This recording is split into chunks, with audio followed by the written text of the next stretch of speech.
공화당 상원이 두 번째 현금 지원 방안이 담긴 1조 달러 규모의 5차 경기 부양책을 공개했습니다. 연방정부의 추가 실업수당은 주당 600달러에서 200달러로 삭감됐습니다. 연방 센서스국이 실시한 조사 결과 응답자의 35%가 추가 구제책이 없으면 8월 렌트비를 납부하는 데 지장이 있다고 대답했습니다. 특히 흑인과 히스패닉계의 타격이 가장 컸습니다. 미국에서 코로나19의 급격한 재확산세가 슬슬 진정 기미를 보이고 있다는 분석이 나왔습니다. 연방국립보건원과 모더나가 진행 중인 3만 명 규모의 코로나19 백신 임상 실험이 어제부터 시작됐습니다. 미국에서는 마스크 착용이 끊이지 않는 쟁점이 되고 있습니다. 이번에는 일부 경찰과 보안관 등이 마스크 착용에 대한 단속을 거부하고 나섰습니다. 이상은 이 시각 주요 뉴스입니다. 시청자 여러분 안녕하십니까? KBN 뉴스입니다. 오늘 오후 4시 기준 미 전역의 코로나19 누적 확진자는 어제보다 3만 5,982명 늘어난 446만 9,392명, 사망자는 795명이 늘어 15만 1,870명입니다. 이 가운데 뉴욕의 확진자는 434명이 늘어 44만 896명, 사망자는 8명이 늘어난 3만 2,716명, 뉴저지 확진자는 360명이 늘어나 18만 6,116명, 사망자는 14명이 늘어 15,903명으로 집계됐습니다.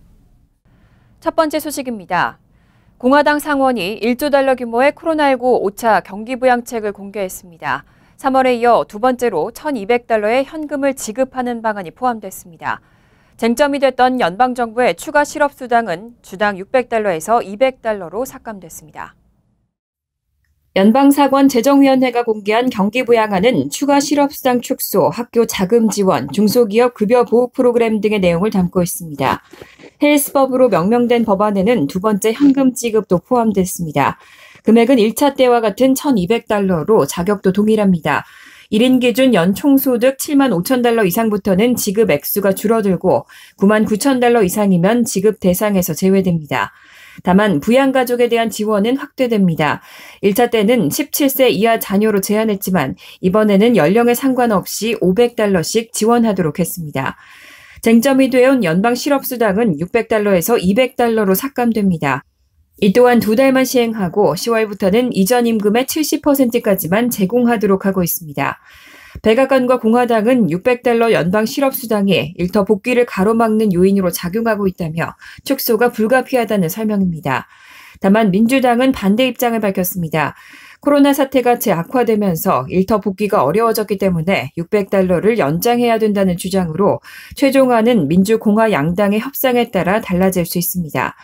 그 외에도 학교가 가을에 다시 문을 열 수 있도록 지원하는 데 1,050억 달러가 배정됐고 중소기업 직원 급여를 지원하는 PPP에 1,900억 달러를 적립해두기로 했습니다. 코로나19 사태로 인한 가계 경제난이 심각한 상태입니다. 연방 센서스국이 진행한 조사 결과 응답자의 35%는 추가 구제책이 없으면 8월 렌트비를 납부하는 데 지장이 있다고 대답했습니다. 특히 흑인과 히스패닉계가 가장 큰 타격을 받고 있는 것으로 나타났습니다. 연방 센서스국이 지난 7월 9일부터 14일까지 약 6,800만 명을 대상으로 설문조사를 실시한 결과 약 930만 명은 8월에 렌트비를 낼 자신이 없다고 대답했고 1,430만여 명은 8월에 렌트비를 납부할 자신이 조금 없다고 대답했습니다. 또 약 1,790만 명은 8월에 렌트비를 내는데 부담은 되지만 가능하다고 대답했고 2,600만여 명은 8월에 렌트비를 낼 자신이 있다고 대답했습니다. 인종별로는 7월에 약 8.9%의 아시안이 렌트를 못 냈고 구제책이 없으면 28.1%가 렌트비를 못 낸다고 밝혔습니다. 흑인은 7월에 27.7%가 렌트를 납부하지 못했고 구제책이 없으면 45.5%가 못 낸다고 응답했습니다. 특히 히스패닉의 경우는 7월에 약 21.7%가 렌트를 못 냈고 구제책이 없으면 45.9%로 인종 중 가장 큰 폭으로 늘어났습니다. 백인의 경우 7월에 약 12.5%가 렌트를 못 냈고 구제책이 없으면 22.5%가 8월에 렌트를 못 낸다고 대답해 타인종보다는 상대적으로 적은 10%만이 늘었습니다. 전국 저소득주택연합의 다니엘 옌텔 회장은 인종 간의 소득 격차를 볼 수 있다며 현재 유색인종의 퇴거 위험이 아주 높은 상태라고 우려했습니다. 미국 내 코로나19 누적 사망자가 15만 명을 넘어섰습니다. 지난 5월 하순에 10만 명을 넘어선 지 약 2달 만입니다. 지난 6월 중순부터 코로나19 확진자가 급증했지만 그에 비하면 사망자는 비교적 완만한 추세를 보이고 있습니다. 통계 사이트 월드오미터에 따르면 오늘 오전 10시 30분 기준 미국 내 코로나19 누적 사망자는 15만 530명에 육박했습니다. 지난 5월 23일 10만 1000여 명에 이른 뒤 2달이 조금 넘는 기간 동안 5만 명이 추가로 사망했고 누적 확진자는 443만 5,820여 명을 넘었습니다. 어제 하루 신규 확진자는 6만 1,500여 명입니다. 미국에선 지난 3월 코로나19가 본격 확산했다가 4월 중순 이후 차차 안정세를 찾아가면서 이를 신규 사망자 수치가 꾸준히 낮아지는 모습을 보였습니다. 지난 6월 중순을 기점으로 신규 확진자는 다시 급증하는 추세지만 신규 사망자 증가 추세는 아직까지 완만합니다. 다만 백악관 코로나19 태스크포스가 인용한 워싱턴대 의과대학의 보건계량분석평가연구소 사망자 전망 데이터는 오늘 10월 1일 기준 예상 누적 사망자 수치를 기존보다 다소 많은 20만 1,733명으로 상향했습니다.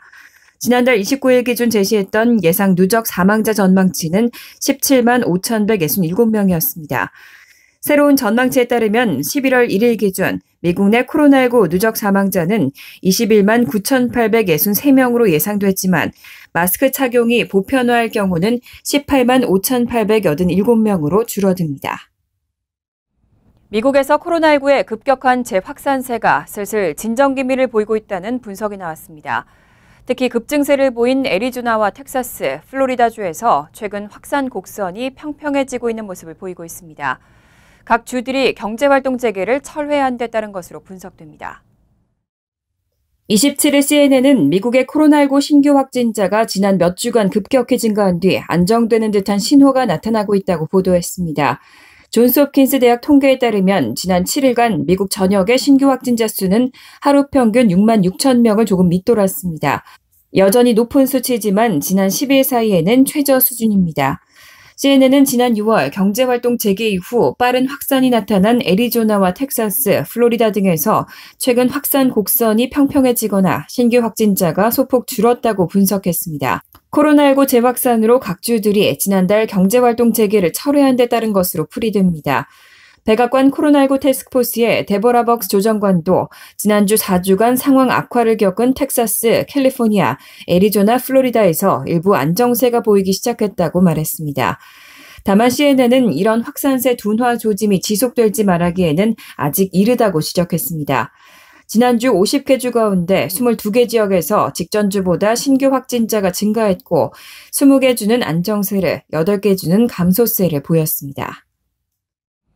연방국립보건원과 모더나가 진행 중인 세계 최대 규모의 코로나19 백신 임상 실험이 어제부터 시작됐습니다. 미국에서 총 3만 명의 자원자 중 첫 집단에 대해 접종이 시작됐는데요. 접종 지역으로 선정된 90개 지역 가운데 가장 먼저 조지아주 서베너에서 접종이 실시됐습니다. 연방국립보건원과 모더나사에 의해 개발되고 있는 코로나19 백신 임상실험이 어제 총 3만 명의 피실험 자원자 가운데 첫 집단에 대한 접종 주사로 시작됐습니다. 실험 백신은 앞서 45명의 임상실험에서 성공적인 결과를 얻어냈지만 3만 명 대상의 임상 결과가 나오기까지는 그 효능을 알 수 없는 상태입니다. 두 그룹으로 나뉜 접종 자원자들은 한쪽은 진짜 백신 개발약을 주사 맞고 다른 한쪽은 가짜 약을 맞는데 당사자들은 자신이 어느 군에 속한지 알지 못합니다.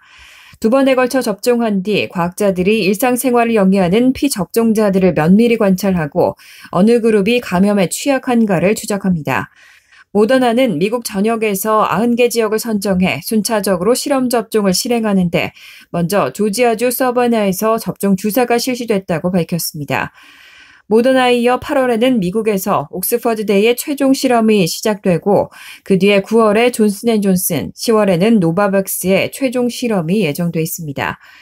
최근 수주 동안 15만 명이 넘는 미국인들이 온라인 접종 실험 지원 서류 작성에 응한 것으로 나타났습니다. 마스크의 코로나19 방역 효과가 이미 입증됐는데도 불구하고 미국에서는 마스크 착용이 끊이지 않는 쟁점이 되고 있습니다. 이번에는 일부 경찰과 보안관 등 법 집행관들이 마스크 착용에 대한 단속을 거부하고 나섰습니다. AP통신과 CNN 방송은 일부 주나 카운티, 시정부가 마스크 착용을 의무화했지만 이를 단속해야 할 경찰 보안관이 오히려 마스크 착용 단속은 자신들의 업무가 아니라며 단속을 하지 않고 있다고 보도했습니다. 아칸소주 마셜의 경찰서장 랭 홀랜드는 AP통신에 코로나19의 위험이 과장됐다며 자신은 마스크를 착용하라고 요구하는 매장 안에서만 마스크를 쓴다고 말했습니다. 아칸소주에서는 어제부터 공공장소 마스크 착용이 의무화됐지만 홀란드 서장은 이미 자신의 경찰서에서 이를 단속하지 않겠다는 방침을 밝힌 바 있습니다. 트럼프 대통령을 지지한다는 홀란드 서장은 이런 조치가 위헌적 권한 남용이라고 말했습니다. 아칸소주에서는 이외에도 몇몇 경찰서장과 보안관들이 공화당 소속인 에사 허친슨 주지사의 행정명령을 집행하지 않겠다고 밝혔습니다. 인력 부족 때문에 단속이 현실적으로 어렵다는 경우도 있습니다. 아칸소주 로노크 카운티의 보안관 존 스테일리는 마스크의 필요성에 동의한다면서도 대응할 인력이 없다고 말했습니다. 보건 전문가들은 이런 단속의 부재가 코로나19의 확산을 늦출 간단하면서도 꼭 필요한 조치를 무력화할 수 있다고 우려하고 있습니다. 코로나19 사태 속 미 달러가 연일 약세를 보이고 있습니다. 어제 달러 가치는 2019년 5월 이후 최저를 기록했습니다. 국제 금값은 연일 사상 최고가를 갱신하고 있습니다. 27일 마켓워치와 파이낸셜 타임즈에 따르면 이날 주요 6개국 통화 대비 달러 가치를 나타내는 달러 인덱스는 0.9% 내리며 2018년 5월 이후 2년여 만에 최저를 기록했습니다. 시장 조사업체 레퍼니티브에 따르면 달러는 7월 2011년 4월 이후 최악의 한 달을 보냈습니다. 이런 달러 부진은 금 랠리를 이끌고 있습니다. 이날 뉴욕 상업거래소에서 8월 인도분 금은 온스당 1.8%, 33.5달러 오른 1931달러에 마감했습니다. 24일에 1897.5달러 기록을 깨면서 2거래일 연속으로 사상 최고가를 갈아치웠습니다. 지난 한 주 동안 금은 4.8% 올랐고 2,000달러를 돌파할 수 있다는 분석도 나왔습니다. 프랑스 금융그룹 소시에테 제너랄의 전략가 키트 주크스는 최근 며칠 동안 달러 대비 가치가 오른 건 금뿐이 아니라 거의 모든 것들이라고 말했습니다. 그는 부분적으로 미국이 코로나19를 다루는데 다른 나라보다 어려움을 겪고 있고 미국 경제가 이로 인해 저조한 실적을 나타내리라는 인식에 기인한 것이라고 평가했습니다. 트럼프 행정부가 세운 국경장벽이 허리케인 강풍에 쓰러졌다는 가짜뉴스가 최근 며칠 온라인을 뜨겁게 달궜습니다. 텍사스주를 강타한 허리케인 해나의 국경장벽 일부가 힘없이 무너졌다는 영상이 화제가 됐는데요. 확인 결과 해당 영상은 강풍에 장벽용 가림막이 무너진 것으로 지난 6월에 촬영된 것으로 나타났습니다. 27일 로이터 통신과 텍사스주 현지 언론에 따르면 허리케인 해나가 텍사스주를 강타한 지난 26일 트위터에는 텍사스 현지에 설치된 멕시코와의 국경장벽이 강풍에 무너졌다는 가짜뉴스가 급속히 확산했습니다. 이번 소동은 멕시코의 한 기자가 올린 트윗에서 시작됐는데 멕시코 현지 인터넷 매체 소속의 야디스 발데스 기자는 전날 허리케인 해나가 국경장벽의 일부를 무너뜨렸다는 39초 분량의 동영상을 올렸습니다. 동영상에는 국경장벽으로 추정되는 구조물이 강풍에 힘없이 무너지고 건설 현장 인부들이 이를 지켜보는 모습이 담겼습니다. 이 동영상을 반트럼프 성향의 네티즌들이 적극적으로 퍼다 나르면서 온라인에서 화제가 됐습니다. 하지만 이 동영상은 곧바로 가짜뉴스 논란에 휩싸였습니다. 워싱턴 포스트 닉 믹로프 기자는 트위터를 통해 허리케인은 심야 시간에 텍사스주를 통과했는데 해당 영상은 낮에 촬영됐다고 지적했습니다.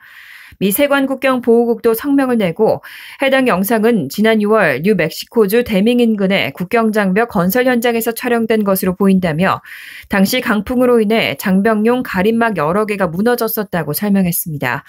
현재 멕시코 기자는 트위터에서 해당 동영상을 삭제한 상태입니다.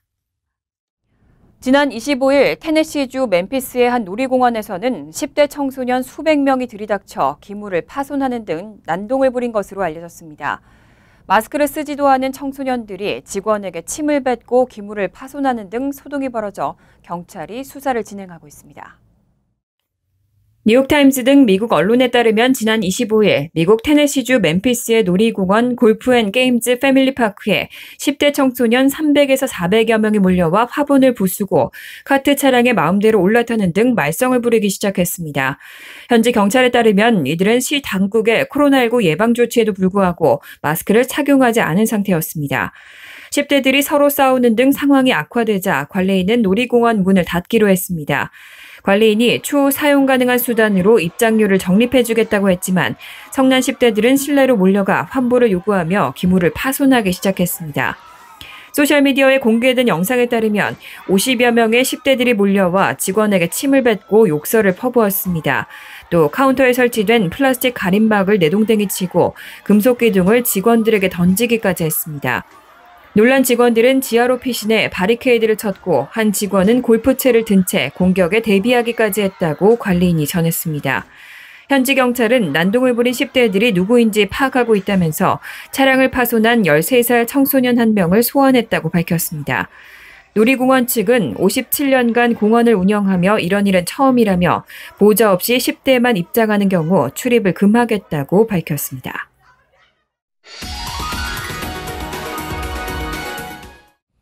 이어서 LA 지역 한인사회 소식입니다.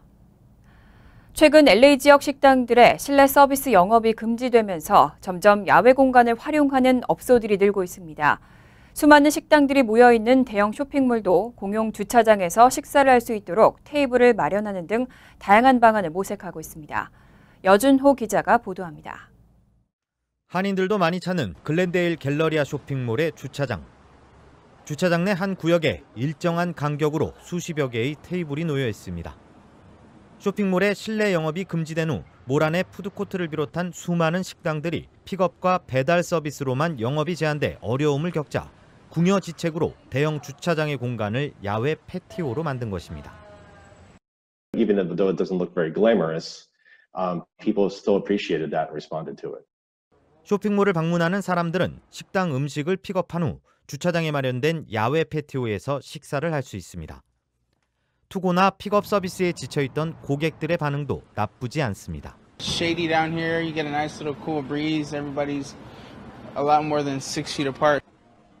이처럼 최근 야외 영업을 하는 식당들이 늘면서 실내 영업 중심의 대형 쇼핑몰이나 업체들도 잇따라 영업 방식을 전환하고 있습니다.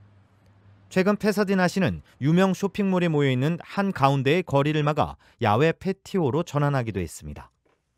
다만 주차장 야외 패티오의 경우 매연이나 먼지가 다른 곳보다 심할 수 있는 만큼 특히 호흡기 질환자는 주의할 필요가 있다는 지적입니다. MBC 뉴스 여준호입니다.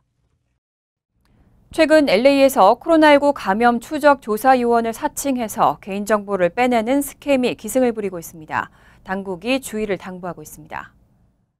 LA시 검찰은 코로나19 확진 케이스에 대한 정보를 수집하고 있다고 속인 뒤 사회보장번호와 현금 그리고 이민 신분 등을 요구하는 범죄가 증가하고 있다고 밝혔습니다. 범죄자들은 전화와 문자 그리고 이메일을 통해 피해자에게 접근해 바이러스 감염 추적 조사에 필요하다며 개인정보를 묻는 것으로 드러났습니다. 당국은 합법적인 추적 조사 요원들은 이름과 생년월일 등 기본 정보만 확인하며 개인 재정 정보와 사회보장 번호 등은 절대 요구하지 않는다고 강조했습니다. 또 이메일이나 문자에 첨부된 파일이나 링크 등을 주의하고 의심스러운 전화나 문자는 지역 보건당국에 전화해 확인할 것을 당부했습니다. 간추린 소식입니다. 4.27 민플러스 평화 손잡기 뉴욕위원회는 어제 뉴욕 유엔본부 앞에서 기자회견을 열고 일부 대북 인권단체들의 대북전단 살포 중단을 촉구했습니다. 뉴욕의 한인 인권운동가들로 구성된 이 단체는 회견에서 대북전단 살포를 평화통일을 지향하는 헌법 정신과 남북 합의서 정신을 위반한 불법 행위로 규정했습니다. 이들은 미국 시민과 정부가 한반도의 평화를 위해 모든 지원과 협력을 해주길 요청한다고 호소했습니다. 미국과 중국 관계가 최악으로 치닫는 가운데 중국에서 미국 곳곳으로 배달된 정체불명의 씨앗으로 인해 소동이 벌어지고 있습니다. 홍콩 사우스차이나 모닝포스트는 최근 켄터키와 버지니아, 유타, 워싱턴 등을 포함해 최소 9개 주의 주민들이 중국에서 배달된 정체불명의 속보를 받았다고 보도했습니다. 소포 겉면에는 내용물이 보석, 장난감 등이라고 적혀 있었지만 안에는 정체를 알 수 없는 씨앗이 들어 있었습니다. 각 주의 농업당국은 중국발 소포로 씨앗을 받은 주민에게 신고를 당부하고 씨앗을 땅에 심지 말 것을 요청했습니다. 수백만 달러의 코로나19 지원금을 사기 수령한 남성이 기소됐습니다. 법무부는 27일 보도자료를 통해 코로나19 구제용 급여 보호 프로그램 대출금 390만 달러를 부정 수령하고 그 일부를 스포츠카 람보르기니 구매에 사용한 혐의로 플로리다 거주 20대 남성 데이빗 하인스를 기소했다고 밝혔습니다. 하인스는 금융사기와 금융기관 거짓 진술 및 불법 자금 유용 혐의로 기소됐습니다. 검찰 당국은 문제의 차량을 압수하고 하인스의 계좌에서 340만 달러를 압류했습니다. 지난 주말 뉴저지주 잭슨의 한 주택에서 열린 파티에 700명이 넘는 사람들이 참석해 경찰이 이들을 해산시키는 데만 4시간 30분이 걸린 것으로 알려졌습니다. 지난 26일 오후 8시 30분 대규모 파티가 열리고 있다는 신고를 받고 출동한 경찰이 도착했을 때 이 집 인근에는 100대가 넘는 차량들이 주차돼 있었고 경찰은 새벽 1시가 돼서야 파티 참석자들을 모두 해산시킬 수 있었다고 밝혔습니다. 이 집은 에어비앤비가 임대한 주택으로 파티 주최자 2명과 주택 소유주에게는 소환장이 발부됐습니다. 환율과 증권 소식입니다.